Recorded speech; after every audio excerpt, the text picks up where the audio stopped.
Tu ne peux rien investir au Cameroun et t'en sortir si tu respectes la loi. Tu ne peux pas, il n'y a aucun domaine, aucun. Même la fille qui fait le call box devant sa propre porte. Si selon la loi, on lui sort la liste des taxes, l'impôt qu'elle doit payer, et même l'emplacement où elle doit être, si on lui explique tout ce qu'elle est censée payer avant d'être là, elle ferme, elle arrête. Tout le monde, c'est le jonglage, toute l'entreprise. Des bars, au snack bar, au restaurant, au call box, aux multinationales, aux brasseries, tout, aux sociétés brassicoles. Vraiment, il dit toute l'entreprise, il n'y a aucune qui fait légalement et s'en sort. Alors, les amis, j'en viens aux nouvelles. Parce qu'il y a eu une évolution remarquable donc, par rapport à notre échange avec Philippe Simon. Donc, il a évolué, il a reconnu, n'est-ce pas, il a reconnu qui s'était un peu mêlé les pédales. Voilà, il a reconnu par rapport à sa position selon laquelle les diplômes africains ne sont pas reconnus au Canada. Non, il s'est rétracté, il a reconnu. Et puis, je vais également vous faire des précisions par rapport, parce que j'ai été beaucoup interpellé pour avoir dit que même si quelqu'un gagne 3 millions au Cameroun et il a l'opportunité d'aller au Canada ou en Amérique du Nord de manière générale, il doit partir, mais alors très vite. Donc, je vais repréciser ma parole et expliquer ce que j'entends par l'insécurité dans l'entrepreneuriat au Cameroun. Ok, voilà, donc on fait ça vite fait, je ne vais pas être long, j'explique tout cela et voilà, pour mieux éclairer la lanterne des uns et des autres. Et à la fin, ou alors vers la fin de cette vidéo, je vais vous présenter un jeune entrepreneur camerounais qui lui entreprend depuis une quinzaine d'années et qui aujourd'hui est digne d'être suivi et d'être soutenu. Ok, on fait tout cela dans un très court instant. Restez avec nous, donc juste après ceci.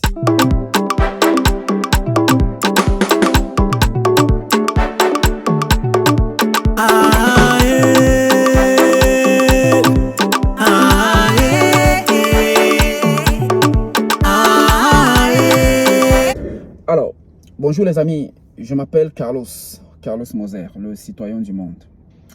Alors, j'en viens donc aux nouvelles pour vous dire que, vous savez, un grand ne dit pas que j'ai tort, ou bien j'avais tort, ou bien non, un grand ne dit pas ça. Un grand essaie de se repositionner, il parle, et vous voyez, vous comprenez. Donc, Philippe Simon a reconnu son tort, parce qu'il avait la position assez ferme selon laquelle les diplômes, écoutez bien la phrase, les diplômes africains ne sont pas reconnus au Canada. Point. Ce qui est donc faux. Nous lui avons démontré que c'est faux. Il a fait un peu plus de recherche et il a compris qu'on avait, n'est-ce pas, raison. D'ailleurs, parce que moi, j'ai fait une vidéo qui n'a pas été beaucoup regardée sur mes plateformes, je veux dire par rapport à ce que j'ai vu ailleurs. Et sauf que ma vidéo, elle a été repostée sur plusieurs autres plateformes et qui ont fait plusieurs vues, plus de 50 000 vues chez d'autres personnes et ainsi de suite. Et d'où donc j'ai été interpellé pour repenser, donc repositionner ma pensée par rapport aux Camerounais qui doivent quitter le Cameroun, même s'ils gagnent 3 millions de francs CFA le mois. Commençons d'abord par cette affaire de diplôme. Donc Philippe Simon donc, a compris qu'on avait raison de l'interpeller, de lui dire non, tu ne peux pas dire que les diplômes africains ne sont pas reconnus au Canada. Parce que nous y vivons, nous travaillons, nous sommes arrivés avec nos diplômes, on les a utilisés, on a travaillé. Et on a d'ailleurs beaucoup de personnes autour de nous. Comme je l'ai dit, c'est toujours différent parce que lui, sa source d'information, c'est Internet, c'est les gens qui l'appellent et les gens dont il se renseigne. Ce qui est donc une différence avec nous parce que nous pouvons, je peux prendre mon téléphone là, je peux taper l'adresse maintenant là du bureau des ingénieurs. Je conduis 20-30 minutes, j'arrive, je me renseigne et il me donne la réponse après qu'il m'ait identifié. Je peux aller au bureau du syndicat des médecins, je me renseigne. Je parle au syndicat des ingénieurs, génie civil, etc., etc. Ce que lui ne peut pas faire. Parce que même s'il arrive en Amérique ou au Canada, il peut parler comme ça là. Il va falloir qu'il soit identifié. Et il n'a pas une carte d'identité de ces pays-là pour se faire identifier. Il va peut-être montrer un passeport et tout et tout. Donc voilà. Donc c'est pour dire que lui, il est français. Donc il va toujours se renseigner. Et lorsque nous nous expliquons des choses que nous vivons, lui, il estimait que ce n'est pas vrai. D'ailleurs, parce qu'il a fait plus de 5 vidéos, seulement pour répondre à ce que nous avons dit. Il a par exemple, dans l'un de ses lives sur YouTube, il y a un jeune Camerounais, ingénieur formé à l'école d'ingénierie du Cameroun à Yaoundé, Polytechnique, qui est monté dans son live en vidéo et a dit que lui, il est ingénieur de Polytechnique Yaoundé. Il est arrivé au Canada et il a été recruté avec son diplôme d'ingénieur et il est ingénieur et il travaille comme ingénieur. Philippe Simon discute avec lui, il dit que c'est faux. Tu as quelqu'un devant toi qui parle à Mondo Vision, on le voit, près de 5000 personnes regardent le live. Tu dis que c'est faux. Par rapport à quoi? Qu'est-ce qui va donc être vrai? Les gens que tu appelles au téléphone? Parce que même Internet que vous voyez là, Internet n'est pas vraiment 100% sûr, c'est pas 100% sûr. Internet peut... Tout ce qu'il y a sur Internet, c'est quelqu'un qui a tapé. Donc Internet ne gênait pas les choses comme ça. Tout ce qu'il y a sur Internet, c'est quelqu'un quelque part qui a saisi et c'est resté là. Donc Internet n'est pas fiable. C'est vrai, il y a un certain pourcentage de fiabilité en fonction des secteurs aussi. Donc, comme dans l'armement et tout, ce sont des secteurs qui sont assez fiables sur Internet. Bon, vous allez donc voir que le monsieur lui dit ça, Philippe Simon dit que c'est faux, alors que c'est vrai. Donc, et lorsque, un autre exemple, Philippe Simon lui-même dans une autre vidéo, lorsqu'il tape Internet, il tape par exemple la liste des pays dont les diplômes passent au Canada, les pays s'affichent en ordre alphabétique et en tête, il y a Afrique du Sud. Bon, je ne sais pas. Moi, je ne suis pas très informé. Je ne sais pas si l'Afrique du Sud ne fait plus partie de l'Afrique. Je ne sais pas, peut-être ça m'a échappé. Mais à la dernière nouvelle, quand même, aux dernières nouvelles, je pense quand même que l'Afrique du Sud, c'est en Afrique. Donc, quand tu dis que les diplômes des pays africains ne sont pas reconnus au Canada, et toi-même, tu tapes ta source et ça affiche en tête Afrique du Sud, il y a quand même un problème, non? There's something wrong. Il y a quelque chose qui ne va pas. Ok, donc on prend donc ça comme c'était des moyens pour lui de s'excuser et de nous dire que non, effectivement. Et il a reconnu aussi ailleurs en disant que la phrase a été mal formulée. Donc il ne devait pas dire, parce que quand tu le dis, ça veut dire clairement que tous les diplômes de tous les pays africains ne sont pas acceptés au Canada, ce qui n'est pas vrai. Et c'est là où nous n'étions pas d'accord avec lui. Donc il est revenu donc à de bons sentiments et c'est une bonne chose. C'est ça la grandeur. C'est ça la grandeur. Voilà. On dit l'humilité précède la gloire. Voilà. Donc, et c'est bien de ce côté-là. Donc là-dessus, on est d'accord. Et il a dit qu'il fallait reformuler en disant, par exemple, que certains diplômes de certains pays ne sont pas reconnus au Canada au même niveau. C'est-à-dire que tu peux arriver au Canada avec ta maîtrise de la Côte d'Ivoire ou du Cameroun ou d'un autre pays, Sénégal, je ne sais pas moi. Tu arrives, lorsqu'on fait l'équivalence, on évalue ton diplôme, on fait l'équivalence en fonction du secteur où tu vas aller, on peut te dire, donc, il y a certaines classes que tu vas compléter. Parce que il faut que vous rappelez que lorsque tu arrives avec tes diplômes à l'étranger, ils ne demandent pas seulement le diplôme. D'ailleurs, même, ils ne demandent même pas le diplôme. C'est le relevé de notes qu'ils demandent pour voir combien tu as eu en quelle matière et tout. Et voir d'ailleurs la liste des matières. Et en fonction de la liste des matières, ils voient les matières qui manquent et tu prends ces matières-là. Ou alors si tu as la sous-moyenne, ou alors tu n'as pas peut-être une moyenne de 12 ou de 15 sur la moyenne, les moyennes, comment on appelle ça, les moyennes de base. Ils te font compléter pour avoir une bonne note. Donc c'est ça. Et lorsqu'on a fait ça, on a rééquilibré ton diplôme. Donc dit que c'est pas reconnu, c'est pas vrai. Donc c'est reconnu. On est d'accord là-dessus. Parce qu'après, il a dit qu'un médecin qui arrive au Canada, on ne va pas l'envoyer travailler directement. Il va recommencer au niveau du baccalauréat. Bon, le baccalauréat est un diplôme, non? Quand tu dis que les diplômes ne sont pas reconnus, le bac est un diplôme. Ça veut dire qu'il reconnaît que le bac est un diplôme et il est reconnu. Donc c'était un faux débat en fait qu'il voulait tenir. Quand il dit le baccalauréat, ça veut dire qu'il reconnaît que le baccalauréat est reconnu. Le bac est un diplôme, sauf si le bac n'est plus un diplôme. Donc vous voyez... Donc, il a donc essayé de remettre un peu de vin dans son verre. Et puis, voilà, je crois que là, on est revenu donc au même niveau. Les diplômes sont donc reconnus. Et on n'a pas dit que, nous n'avons jamais dit qu'un médecin formé au Cameroun arrive au Canada et on le prend directement, on l'envoie dans une salle de laboratoire pour aller opérer les gens. C'est pas ce qu'on a dit. On va certainement d'abord l'évaluer, voir ses diplômes, le mettre même derrière un autre médecin. Il va travailler avec lui pendant 1-2 mois. On va le tester et tout, pour qu'il soit au niveau. Même pour voir. Même un Français qui arrive au Canada, en Amérique, on ne le met pas une fois dans un laboratoire, même s'il vient étant médecin, même s'il vient étant chirurgien. Il ne vient pas et dit que je suis médecin, moi son diplôme, on authentifie le diplôme, on le prend, on le met dans le laboratoire d'aller opérer les gens. Non, on va d'abord, voilà, ok? Très bien. Et pour le deuxième sujet, n'est-ce pas, comme j'ai dit, la vidéo que j'ai faite a été partagée sur plusieurs plateformes et c'est pour ça que j'ai été interpellé encore parce que les gens essayaient de comprendre que je réitère mes propos, que je m'explique un peu mieux pourquoi je dis que si un Camerounais gagne 3 millions de francs CFA au Cameroun et qu'il a l'opportunité de partir en Amérique du Nord, États-Unis, Canada, il doit laisser les 3 millions et de partir parce que j'estime que il ne peut pas les investir, il ne peut pas rentrer dans l'entrepreneuriat avec et s'en sortir parce que il y a de l'insécurité dans l'entrepreneuriat au Cameroun. Donc l'entrepreneuriat au Cameroun n'est pas encore sécure. Il faut encore des efforts pour le rendre un peu plus, pour le sécuriser. Et ce sont les pouvoirs publics qui peuvent le faire en un claquement de doigts. Donc je m'explique donc. Lorsque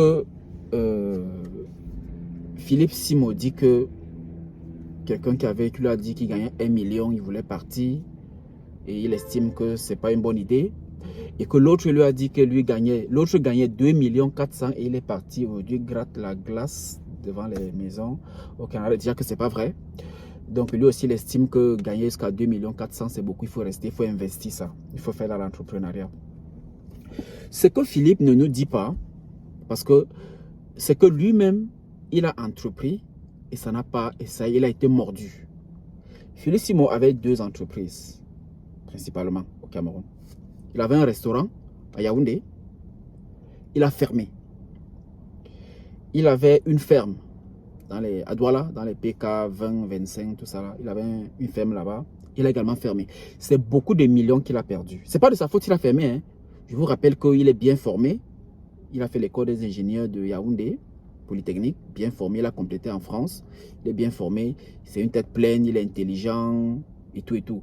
Mais sauf que les réalités que nous décrions, nous interpellons nos chères autorités d'essayer d'améliorer pour rendre sain le monde de l'entrepreneuriat. Lui, il les met de côté et lui, il estime que pour entreprendre au Cameroun, il faut simplement avoir un minimum de capital et avoir la possibilité de fructifier ton capital, de le multiplier. Même si tu as des gens, la famille qui peut t'aider, c'est bien. Et non, nous on estime que non, c'est pas suffisant.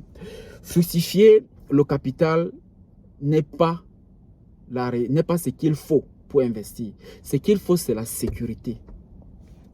Et cette sécurité-là, je vais expliquer tout à l'heure les différentes étapes de cette sécurité-là, les types de sécurité, n'est-ce pas? Parce que Philippe, lui, il ne peut pas être mordu par l'insécurité de l'entrepreneuriat. Il fuit au Cameroun, il va s'installer en Côte d'Ivoire et en France, et il dit aux Camerounais, non, non, c'est bon, c'est un milieu sain, investissez, faites l'entrepreneuriat, c'est bien et tout et tout.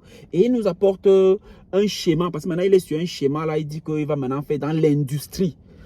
Le restaurant, chauffer l'eau, tu as dépassé, tu as fermé. Le restaurant, c'est préparer la nourriture, chauffer l'eau et tout, ça t'a dépassé. Pas à cause de toi, mais tu as fermé. Élever les poules, ça t'a dépassé, tu as fermé. Maintenant, tu es venu avec l'industrie. Non. Il a même dit que les pièces, le matériel est déjà, les machines sont déjà dans les ports, dans les conteneurs. Non, non, c'est faux, il n'y aura pas d'industrie. Non, laisse. On sait que ce n'est pas vrai. Tu es dans l'enfumage. Il y a zéro industrie qui va venir. Et on sait ça. Ceux qui savent lire, savent et voient qu'il n'y aura pas d'industrie. Même s'il y avait, tu devais faire ça en Côte d'Ivoire où tu es parti là. Parce que tu sais pourquoi tu es parti. Ok? Parce qu'il ferme son restaurant, il ferme sa ferme, même pour se marier. Philippe Simo a pris une fille de l'étranger, un autre pays. Ce qui n'est pas une mauvaise chose. L'amour est partout. Ce n'est pas une mauvaise chose en soi. Mais c'est seulement pour dire que le patriotisme ne peut pas seulement être verbal. Il faut qu'il soit concret sur les actes. Et pour cela, il y a quelque chose qu'il faut savoir. C'est que malheureusement, ce sont les jeunes au Cameroun qui n'aident pas d'autres jeunes. Bon, ils vont nous dire qu'eux-mêmes ils sont battus, qui les a aidés. Mais la bonne foi devait, n'est-ce pas, porter à ce que les jeunes, lorsqu'ils butent sur un domaine, sur l'entrepreneuriat, qui viennent dire aux jeunes exactement ce qui s'est passé. Parce que la raison qu'ils donnent, la raison pour laquelle il a fermé le restaurant, c'est pas la raison vraie. On connaît la vraie raison. C'est pas la raison vraie. Mais c'est cette forme de mensonge de vouloir venir caresser les choses dans le sens du poil et dire que non, en fait, ça peut marcher, mais c'est que non, c'est pas ça la raison. Et même les séminaires que ces entrepreneurs organisent au Cameroun, moi j'ai assisté, j'ai payé parfois les séminaires pour aller juste pour ma formation, pour me cultiver, pour voir même, ils parlent même de quoi là-bas tous les jours. 25 000, 50 000 pour venir faire une heure de training. Ils disent que c'est une masterclass. Ils ont les gros mots là. Alors, quand tu finis donc d'assister, tu te rends compte qu'ils t'ont expliqué que non, en fait, pendant le séminaire que tu as payé 50 000 francs, tu expliques que non, en fait, c'est que vous les entrepreneurs, vous ne lisez pas. Il faut lire, il faut vous cultiver, il faut vous rapprocher du ministère ministère de l'Emploi. Il y a des programmes là-bas, allez-y. Tu as payé tes 50 000, hein, quand tu dis ça. Vraiment, l'État, il y a l'exonération sur les impôts quand tu viens de créer ton entreprise. D'ailleurs, même quand tu fais dans l'industrie, le matériel qui arrive au port, tu ne payes rien. Il y a des projets, Paget, Piassi. C'est ce qu'ils vous disent en formation. Après, tu te demandes, mais ces gars-là, ils sont sérieux? Are you guys serious? Bon, quand tu vois donc ça, et après ils vont chuter en te disant que bon, il faut faire dans l'entrepreneuriat facile là. Il faut faire dans le savon, tu mélanges l'acide avec l'huile et tu mets un peu d'eau et tu chauffes et ça sort le savon et tu laisses ça se refroidir. Tu as les morceaux de savon. Non, non, non, non. L'entrepreneuriat, quand il finit ça, il ne vous donne pas finalement le gros problème sur l'entrepreneuriat, donc l'insécurité, pour vous dire comment abattre cette insécurité là. Il vous dit jamais ce qui a fait en sorte qu'ils arrêtent un projet. Comme Philippe là. J'espère qu'un jour il viendra nous dire exactement pourquoi il a fermé son restaurant. Exact, la vraie raison pour laquelle il a fermé. Et même la ferme qui est en train de fermer aussi là, à PK, là, bientôt là. Parce que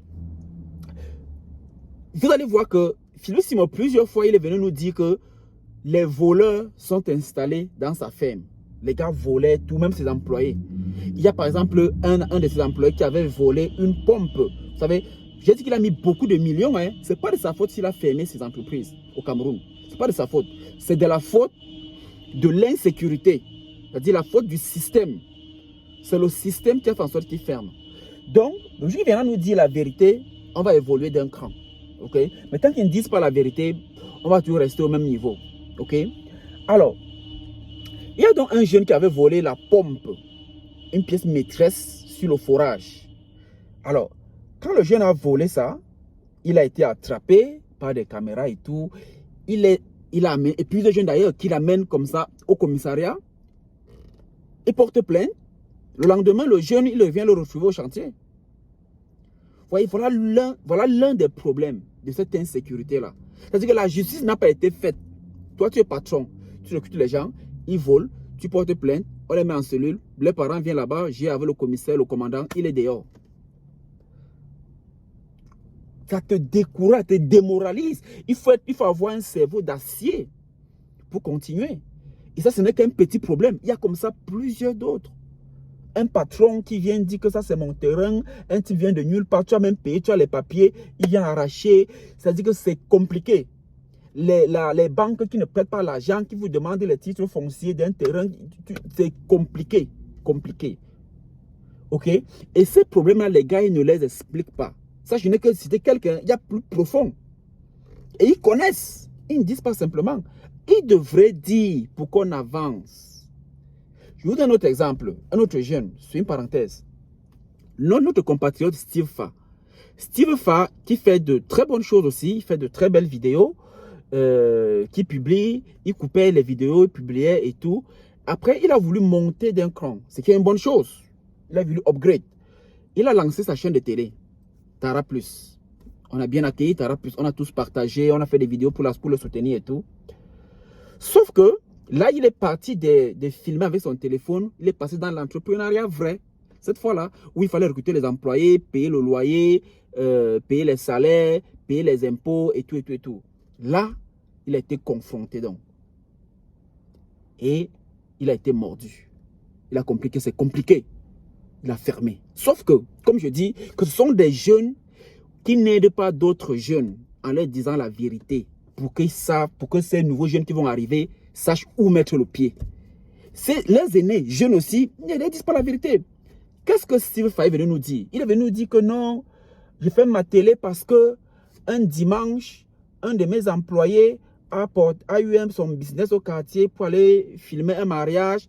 Il a porté le matériel de la télé, il est parti filmer le mariage et en rentrant, il a oublié le matériel dans le taxi. Le taxi est parti avec le matériel et on doit croire à ça. Aïe, aïe, aïe. Incroyable. Donc on doit croire à ça, comme ça. Just like that, on doit croire. C'est-à-dire que tu te demandes, bon, quand ils disent ça, ils se disent que les gens qui regardent là, nous, on n'a pas le cerveau pour comprendre. C'est-à-dire qu'un jeune qui est employé, il vient porter le matériel de la télé pour aller animer, faire son business au quartier un dimanche. Bon, déjà que il n'y a pas beaucoup de mariages dimanche au Cameroun. Même s'il y en a quand même. Il finit d'animer, il rentre. Bon, le taxi, pour rentrer, partait où? Chez lui, le jeune, ou bien à la télé.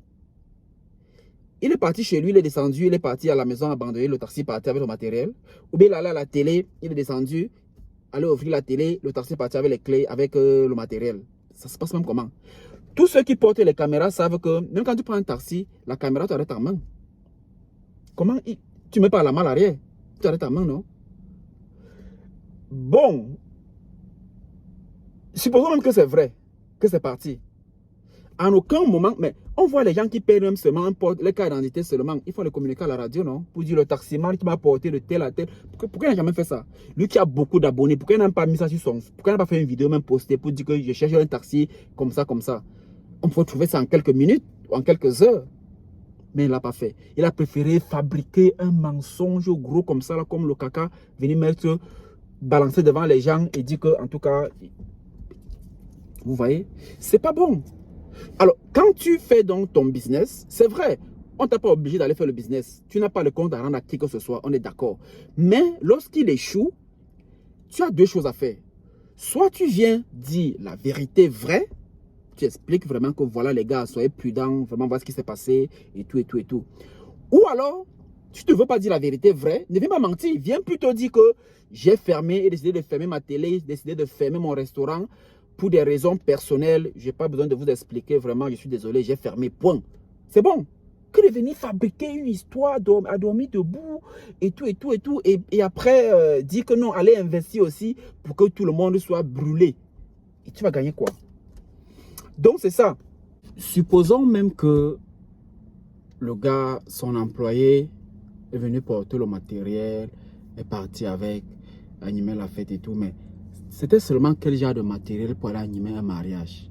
Jusqu'à quand le matériel a disparu, la télé ferme seulement. Il a seulement porté toute la télé, parti avec. Le mariage là, c'était quoi? Le mariage devait passer en direct. C'était tout le matériel de la télé qu'il a tout porté pour faire le mariage en direct à la télé. Hein? Donc, l'insécurité, donc, je ferme dans la parenthèse de Steve Faye, que je salue au passage. Donc, l'insécurité, donc, fait donc en sorte que aujourd'hui, les jeunes ne peuvent plus. Je déconseille aux jeunes, même si tu as tes 3 millions au Cameroun dans ta poche, que d'investir. Si tu as une occasion de partir, il faut partir. Parce qu'une fois parti, tu vas faire gagner mieux, gros, et tu vas revenir donc investir. Parce que, vous savez, au Cameroun, je mets quiconque à défi. Aucune entreprise camerounaise au Cameroun, que ce soit public, parapublic, privé, même les startups, toutes les entreprises, aucune entreprise ne peut s'en sortir au Cameroun si elle respecte la loi, si elle est légale. En d'autres termes, tu ne peux rien investir au Cameroun et t'en sortir si tu respectes la loi. Tu ne peux pas, il n'y a aucun domaine, aucun. Même la fille qui fait le call box devant sa propre porte, Si selon la loi, on lui sort la liste des taxes, l'impôt qu'elle doit payer, et même l'emplacement où elle doit être, si on lui explique tout ce qu'elle est censée payer avant d'être là, elle ferme, elle arrête. Tout le monde, c'est le jonglage, toute l'entreprise. Des bars, aux snack bars, aux restaurants, aux call box, aux multinationales, aux brasseries, tout, aux sociétés brassicoles. Vraiment, il dit toute l'entreprise, il n'y a aucune qui fait légalement et s'en sort. Bars, restaurants, tout. Est-ce que vous savez que les snacks, bars, restaurants, non, les bars, les snacks, les boîtes de nuit, la loi camerounaise dit que à 2 heures, non, à minuit, 2 heures c'est pour l'Amérique, à minuit, ils doivent fermer. Ça, c'est la loi. Selon la loi, aucun bar, boîte de nuit, restaurant, snack ne doit être ouvert après minuit, 1 minute. Aucun. Mais tous sont là 24. D'autres n'ont même plus de porte. Il a ouvert son bar, son snack. Il n'y a pas de porte. C'est 24 heures sur 24. Le service change. Les gens viennent seulement, ils se changent. Il n'y a pas de porte. On ne ferme pas. Alors que la loi dit qu'à minuit, au plus tard, il doit fermer. Et c'est pour cela que vous allez voir, après minuit, les policiers, les gendarmes qui font des patrouilles dans la nuit, dans toutes les villes, ils s'arrêtent pour prendre 1000 francs, 2000, 5000 par rapport à la structure. Parce que à l'heure là, tout le monde est conscient que si ton bar est encore ouvert, tu es dans l'illégalité. Donc, si tu ne fais pas un geste, ils vont fermer et seront dans leur droit de fermer. Tu ne vas rien faire. Mais tout le monde sait donc ça. Mais tout le monde est donc obligé de... Ils ne passent jamais avant minuit. Hein. Si tu fermes avant minuit, tu ne donnes rien.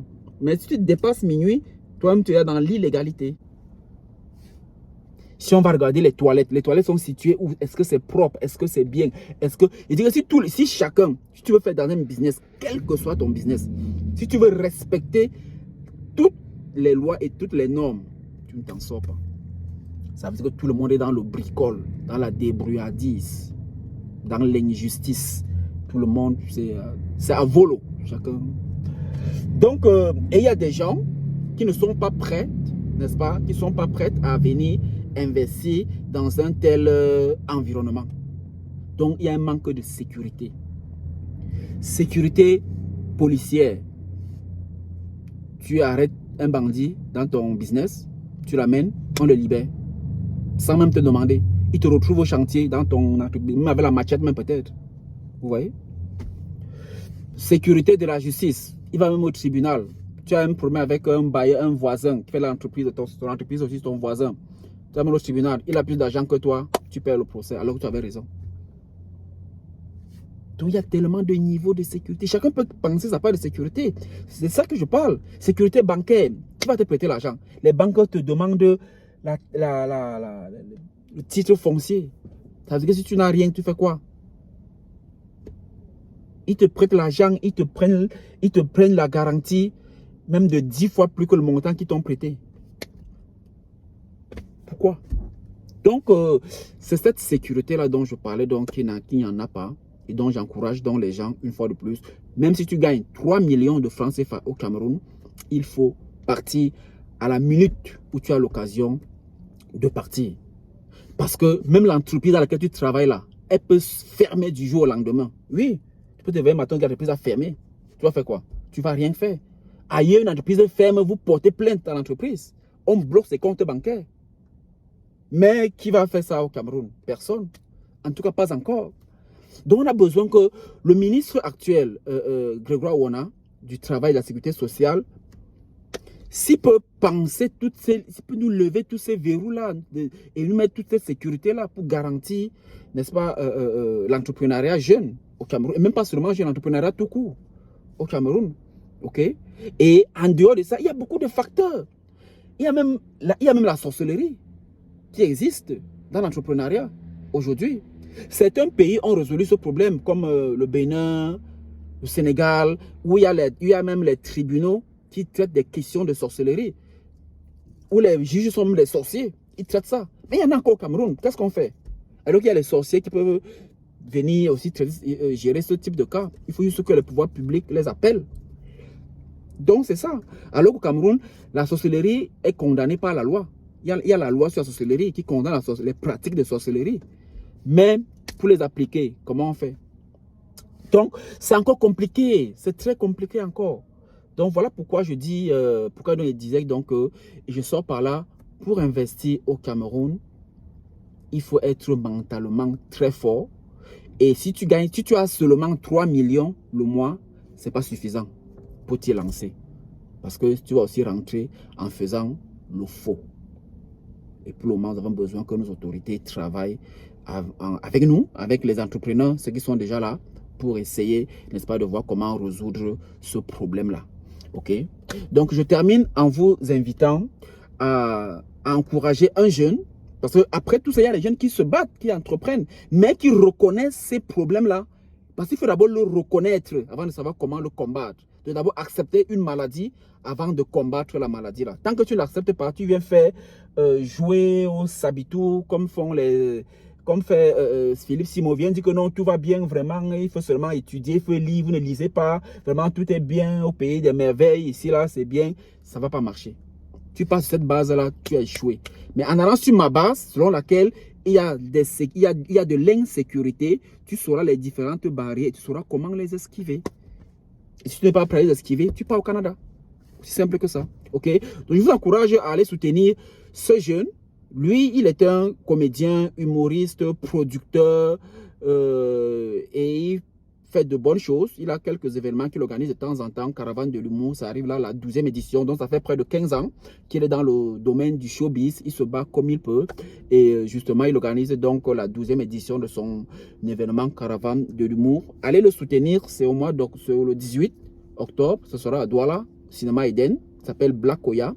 Vous le soutenez, vous le contactez, vous le connaissez sur Internet. Et puis, pourquoi pas, ça pourra... c'est toujours l'entrepreneuriat qui gagne. OK? Et on se sépare avec donc ce spot de son événement, n'est-ce pas, qui arrive le 18 octobre prochain. Portez-vous bien. Voilà.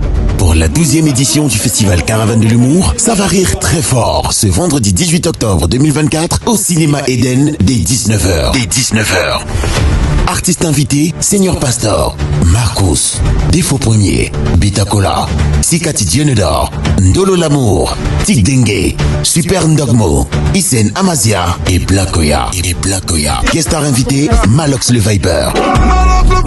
Ouais, c'est Malox le Viber, MAAHLOX. Je serai au festival Caravane de l'humour, 12e édition, ce vendredi 18 octobre. Présentateur, Frida Choco Bronzé. Ticket disponible à Cinéma Eden Bessengue, Cisco Coiffure Pali, Clinique Le Suivi Dakar, Cave Mamanier à Ancienne Mairie Bonamoussadi et Relux Meubles à Aquanor. Contact 697 72 22 82 674 15 88 15. Partenaires officiels de l'événement, Canal 2 International et Castelbière.